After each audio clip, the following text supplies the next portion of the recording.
Hello and welcome back everyone to another episode of Patrol Talk. And today we're going to be driving over a few issues that come up in the community, a few things people don't understand and need more clarification on. Also going to be talking about some considerations to think about before you head off on your Christmas camping trips, and also some interesting gearbox and engine vibrations.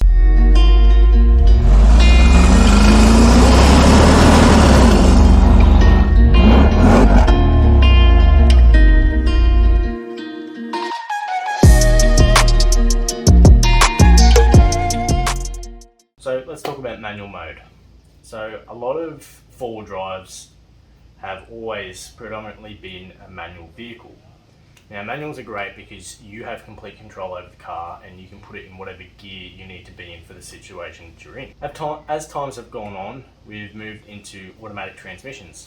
Now automatic transmissions are great and they have really come a long way in recent years. When looked after correctly, can go as long as a manual transmission, but there's sort of extra maintenance and other considerations that you need to be wary of when you have an automatic transmission. Typically automatic transmissions are not as strong as a manual transmission. They do not like so much power and torque being pushed through them, and this can make them rather weak. So if you are adding a supercharger or a turbocharger to your Y62, I'd certainly look at upgrading your transmission to include stronger frictions, maybe more of them as well, and perhaps getting a tune of the transmission as well. Another thing to look at is input shafts. Input shafts are very notorious to break on automatic transmissions. Typically comes from really shock loading the transmission. So for instance, if you were to do drag racing and you had the car spooled up ready to launch off the line, and you set off really quickly, all that initial power and load that is sent into the transmission can oftentimes break input shafts. Now this can also happen at a lot of different scenarios as well, but that's a pretty common one. So the Y62 transmissions aren't too bad, and obviously if you have driven one or you own one, you're very well aware that you can change into what is known as either Tiptronic, sequential, or manual mode. So basically where you override the transmission and you get to change the gears. So on the Y62, they're a little bit weird. You don't have as much control over them as other automatic transmissions. They do enjoy changing down gears when you're slowing down, but apart from that, you pretty much have control over the transmission. So I like to always drive in manual mode because I can put the transmission in whatever gear I like and that's where it'll be. They're also pretty good if you accidentally go to change down a gear instead of go up a gear, that it also won't let you do that. So it knows where it is and where it's supposed to be going. So don't think that you can get yourself in trouble and blow your gearbox up or your engine up by accidentally shifting down a gear. They're pretty good. So why do I use manual mode? Well, I predominantly use it because I like to think I know better than the transmission. So yes, automatic transmissions are very good at changing gears, holding gears, dropping down gears when they need to. Of course, that's how they're programmed and that's how they're built. But transmission doesn't have eyes and can't see or judge things. So if, for example, I know that I'm going to need to be in this gear because there's a roundabout coming up and then I want to get on the power to get out of the roundabout, I'm going to put it down into a gear or leave it in the gear that I want it in, so I can continue on in a safe and responsive manner. Now, the argument a lot of people bring to the table is, an automatic transmissions are smarter than smarter than you are. Just leave them in drive and let them do their thing. That's fine, that's all well and good. I mean, it is personal preference, but I believe there are a few positives from using manual mode. So if you're just driving around everyday town and you're not really doing anything, putting it in drive is completely fine, not a drama. It's what it's designed to do and it does it very well. Now, if you are towing or you are forward driving, then I would absolutely use manual mode. The reason being is, like I was saying before, it doesn't have eyes. It cannot predict what is coming up ahead of you. So if you are towing something and you're going up a steep hill, you can drop it back a few gears before you start to climb the hill So then you can maintain that speed and be safe on the road. So typically a transmission won't really drop down until it gets below either a certain speed or a certain RPM.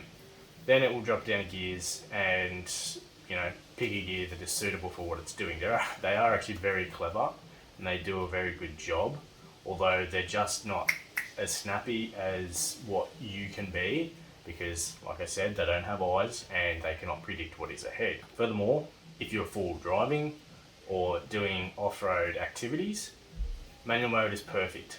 You can lock it into a gear, leave it where you want it. Say you're doing something a bit challenging, a bit technical, and you want to be in first gear or you want to be in second gear, put it in that gear and it'll do its thing, and you don't have to worry about it either dropping down a gear or going up a gear. Now, the reason this is important is if you are doing something technical, are you kidding me? If you're doing something technical and you need to be in a certain gear and all of a sudden you gain a little bit more speed, the transmission will think, oh, okay, cool, gaining more speed, I'm going to change gears. And then all of a sudden, you get thrown off your line, or worse, you could have an accident because you weren't expecting the transmission to change gears, and it's caused an unsteadiness or a behaviour you weren't expecting within the car. So I believe it's very important to have this feature and to use it accordingly. A lot of people just like to leave it alone with the towing, and I don't believe this is a very good idea. Not only from what I've mentioned previously, but leaving your transmission in drive when you're towing something can cause undue heat, not only from the engine but also from the transmission as well. So if you just leave the car in drive and continue on doing, towing your vehicle or whatever you're doing, and the car's happy in, say, 6th gear for example, but you really think, geez, it's sort of starting to labour a lot here and I think the car should really back down a gear. This is a perfect example of when you should be backing down a gear using your manual mode. So by doing that, it's putting more stress onto the engine because it's having to work harder because it's not in a gear that's making power.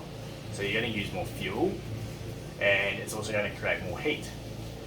Now, what does heat do to automated transmissions? They absolutely hate it. They hate heat, reduce its life expectancy a lot quicker, and this in turn can damage your automatic transmission. This also moves into heat exchangers and external transmission coolers. So the Y62 does have a external transmission cooler located in the front of the car where it should be, and this does a good job for a stock application, doing light towing and doing some forward driving and whatnot. Perfect for that.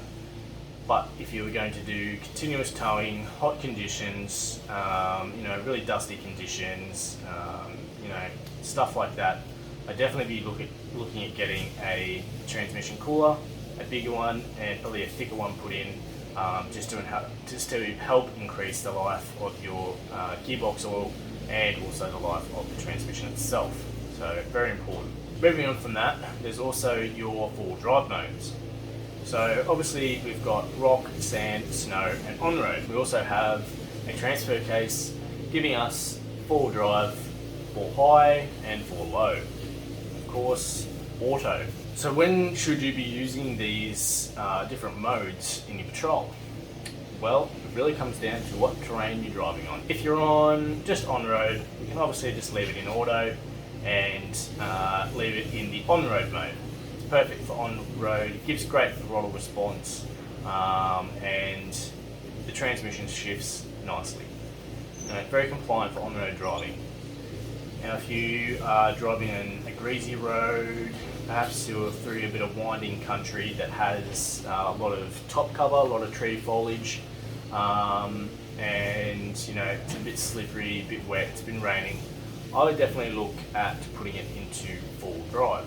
Now, yes, these are a constant four-wheel drive or an adaptive four-wheel drive where they will sense slip and they'll engage a four-wheel drive system.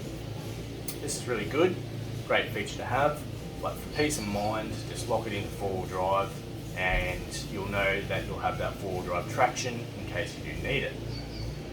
Now, obviously, this can put more wear on your front tyres, you can also use more fuel, but I think that's a small price to pay for the benefits it gives you. The sand mode is really good for loose gravel, sand obviously, and sort of like beach, desert style driving. When I go to the beach, I like to have it in sand mode, and I also use the 4Drive. Now, a lot of people recommend to use 4Low on the sand.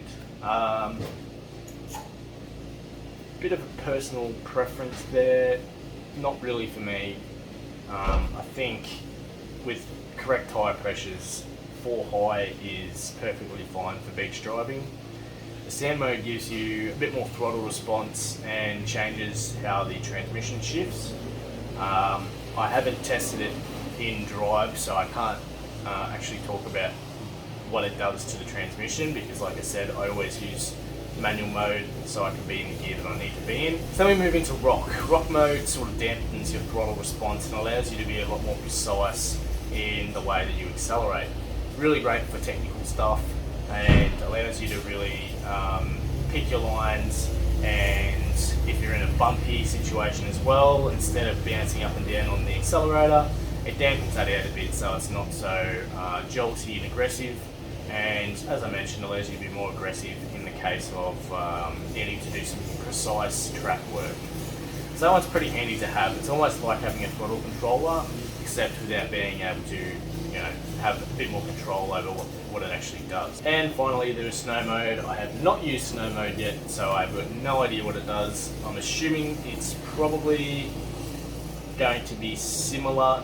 It may even be a mix of both rock and sand, giving you throttle response, but a little bit less than what your on-road driving mode would be, just so that you can get on the power quickly if you need to, but also take out a little bit of the response of that in case it's a bit slushy and a bit bumpy. Alright, so it is finally December the 2nd. We're moving into the Christmas break. People are starting to wind down at work, and we're starting to plan our family holidays to whatever destination in our wonderful beasts. Fantastic. What a great time to be alive. Get to finally clock off work, get to have some weeks off with the family, enjoy the Australian outback, might be going to the beach, might be going up bush, might be going to the Victorian High Country, who knows. There is so many fantastic places to explore within Australia, and your options for whatever climate or terrain you like are pretty much endless. Now, some things to consider when you are planning your holiday. There's quite a few, but I'm going to touch on a few of the basics that you definitely should consider before you head off on your adventure. First of all, and probably most important, is my car ready to go? Now in this, I mean, have I done my servicing? Are all my fluids, oils, and other consumables up to date?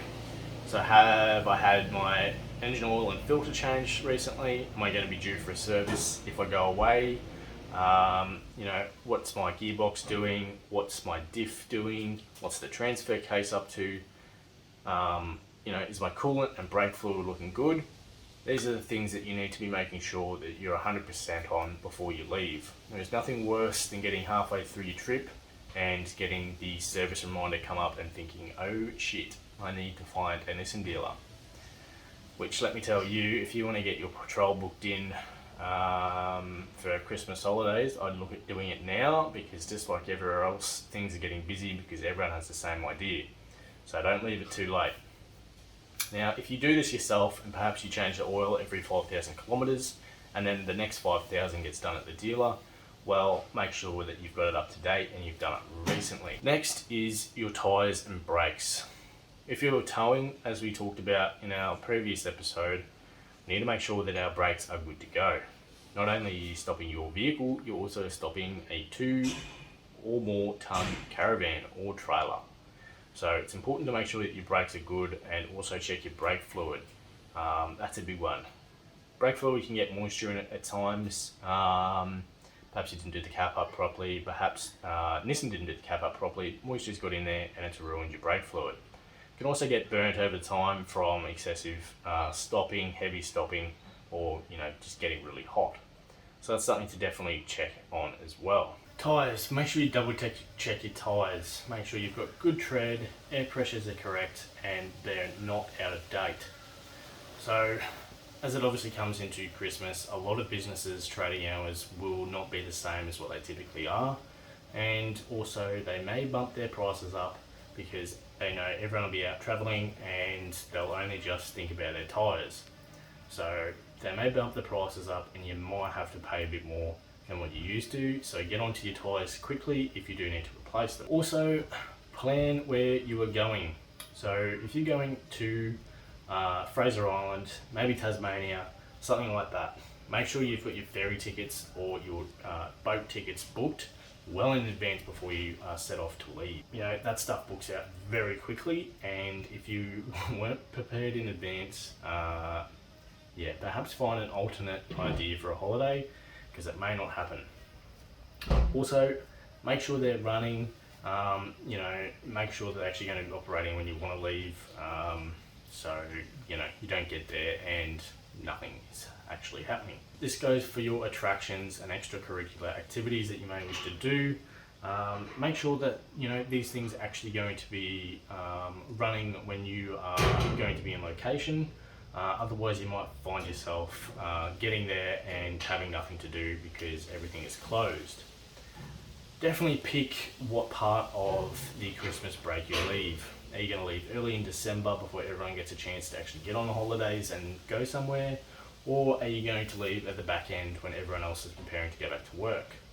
Now that's your personal preference, although for me I would definitely choose the back end. A lot of businesses are starting to open up for the new year. They're wanting to generate a bit more cash for the start of the year, and you might find yourself being able to do some things that you otherwise wouldn't have if you had come in the start of the Christmas break. Not only that, but a lot of people, as I mentioned, will be starting to head back to work, and then a lot of things, campsites, activities and stuff are going to be a lot more quiet, which is a big bonus. Now, a lot of people think this way too, so they'll work through the first half and then they'll take their holidays in January, and then they'll go away on holidays, so it can be a double-edged sword. So definitely pick your times with what you prefer. Another thing too is plan out your route. So say for example you live in Victoria and you're wanting to travel up to Queensland. Have a look on Google Maps or another site like that and actually plan your route and have a detailed look around where you're going to be traveling. Book your accommodation in advance because, just like I mentioned before, things book out quickly, and if you don't get in quick you will miss out. So you might find yourself having to sleep on the side of the road or in a caravan park or somewhere like that. Now, again, that sort of depends on what sort of a trip you're doing. If you are going camping and you're booking and you're looking to stay at caravan sites, well, that's perfect. But again, make sure you have your spot booked well in advance. Also, as we know, these things are very thirsty on fuel. Now, they're a lot better on longer trips. Like I've mentioned before, I was getting about 1300 k's to a tank when I was travelling down to Victoria. So the range is quite good when you're travelling. Obviously, this depends on what you're towing as well. Make sure you plan your fuel stops too. Get a bit of an average of where you think you need to be stopping. So for me, I think I only had to stop 2.5 times on the way down to Victoria. 2.5 times. Filled up twice and then did half a tank to get to home for the very last stretch. So plan your fuel, make sure you can get fuel, make sure it's 98, 95 at a minimum. A lot of more remote and regional fuel stations will not have 98. I've definitely noticed that a lot more are starting to, which is really good. There's particularly the market for it out there. A lot of things that either diesel or 91. So definitely have a look at the servo websites and make sure that you can actually get the fuel you need, and if not, at least take some octane booster to be sure that you'll get what you need. Another thing to plan too is also for weather. Have a look at the long range fuel forecast before you leave. Give it a week or so before you leave. Have a look and see what the weather's going to be doing. This will not only help you pack, but also do any last minute plans on what you are actually wanting to plan to do. So make sure you take weather into consideration because it may mean that you sit around under an awning all day long, or it might mean going to the beach and enjoying the sun and having a swim. So check your weather and make sure that you're going to be set to go. But you know, it's not really too much of a dampener, but it's just a way to definitely prepare yourself for what you need to take. Also plan a budget. Do up a budget of what it's going to cost, roughly in fuel, accommodation, perhaps eating out, and any other additional costs for activities and stuff you may do. I would assume most of you are rather prepared and have been doing this since maybe mid this year or even earlier, been planning your trip away, so I'm sure you've all got this squared away. But these are definitely good reminders and things to consider. Now, a few people have been experiencing vibrations in the engine and the transmission. So, unfortunately, these things have happened in new cars with very little kilometers on them. Very concerning and not good at all. So, I think what was happening was, I think the torque converters were having issues. So people were noticing lack of power, vibrations when accelerating, vibrations at idle, and their revs jumping up and down as the torque converter tries to sort out what it's doing. So this is obviously quite bad, and it definitely sort of goes back to what I was saying in my previous episodes of perhaps Nissan is starting to rush their production. Like, it's coming up to Christmas, people are wanting their cars, very tight deadlines, and perhaps they're starting to rush production and not actually curating and doing these comprehensive checks that they should be doing, and a few cars getting missed, and these are the issues that are eventuating. So this is very bad. Obviously you don't want to have torque converter issues, because that's obviously the gearbox out and a replacement. A bit of time, and especially if you had a trip planned, you may need to do some rebooking. So that'll about do us for today. I very much appreciate you watching today's episode of Petrol Talk. If you do like this content, do let me know, and also let me know your questions for next week's episode. If you haven't already, do hit the subscribe button. It definitely helps me out a lot. It helps the channel grow. We're getting very close to 1,000 subscribers, which is a fantastic milestone. And also meaning that we're able to share all this content and knowledge with you guys, which is what we're all about. Also, if you do like this video, make sure you hit the like button. It lets me know that you are enjoying this content, and I'll continue to make this sort of thing. And it means a hell of a lot to me, and I very much appreciate your support. This will be our second last episode of Petrol Talk for the year. As we're nearing into Christmas, I'm going to start winding down, having a bit of a break. Doesn't mean it's going to be the end of videos for the year. I do plan on getting another couple out before the year wraps up, before we move into another year of WLD 6.2. So again, thank you very much for watching today's video. I hope you have enjoyed it. Stay safe out on the tracks, and I'll catch you next time.